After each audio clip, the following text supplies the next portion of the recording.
for the second half? Yeah, I think it was very similar to even the one that he pitched in Cincinnati. Yeah. When he walked out with 5 hits, 3 runs, 3-run homer in the second.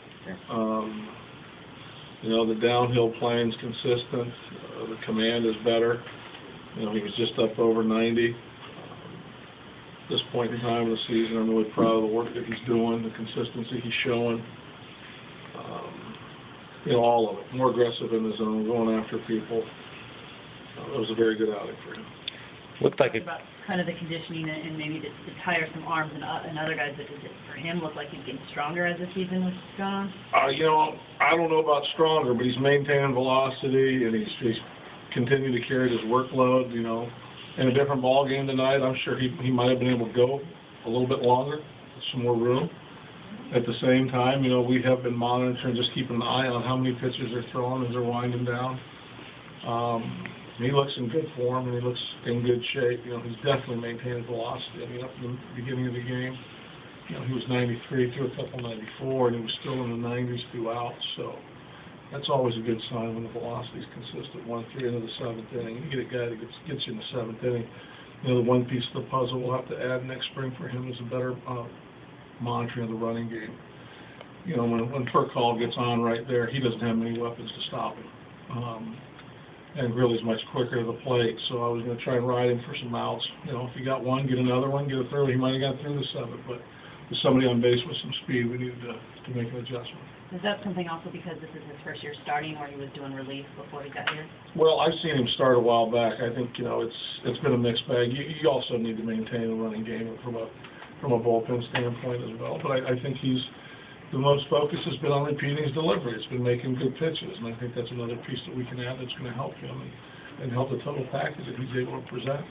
Looked like a couple of the Cardinals were getting a little frustrated when they would pop up his fastball. They just couldn't quite get to it. Was that just the downhill playing you were talking about, or his location? What do you think factored into that? Well, I think the one thing he's been able to do a little bit is when he gets that downhill playing, works the ball down in the zone, and he shoots one hand high, it gets on you a little bit quicker than you anticipate. There was times in my career where that hand-high fastball, I couldn't hit and I couldn't stop swinging at it. And I think that plays out in the big leagues. When you've got some plus velocity and you can work some ball down and then change the eye level, it looks good because it's up in your area of vision, but it's just tough to catch up to because he's got some good finish too. When he jammed Pujols, and I believe it was the 4th or 5th, and kind of got that little weak shot down the third baseline, is that what you're talking about when you want guys to pitch inside? Absolutely, and he did a little bit of that tonight. He was able to go both sides of the plate.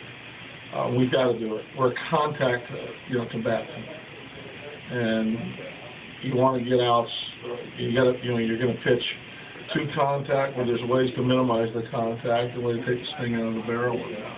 I definitely think he's made some nice adjustments along those lines. It seemed like you guys had you got the 3, but it seemed like you really had a chance to jump on him in that first inning. Did you think you could have gotten more? Obviously, one more inning. Yeah, if we would have got more hits.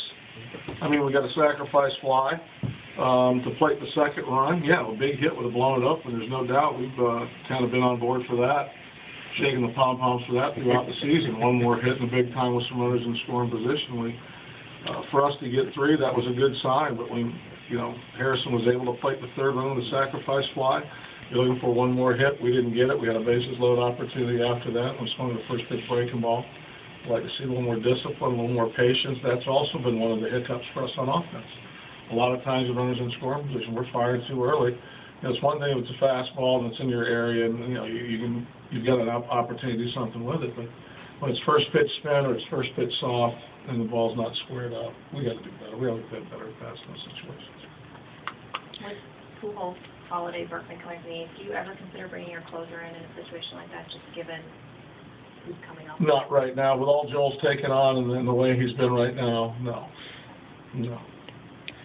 Just by the way, Veras has pitched more efficiently through the 3. I was just going to say, but he's also handled the 3, 4, 5 spot twice against Cincinnati. He's probably done it as much as any eighth inning setup guy this year as far as facing the order and getting the ball to the closer late. So just a missed pitch to a good hitter in that situation? Yeah, we were trying to two-seam the ball down in a way, and it was almost like a crossfire. It was down, and it might have been just at knee-high, but it was working back to the barrel to his swing path. We wanted to sink the ball down the way and get him to try and bang the big ballpark.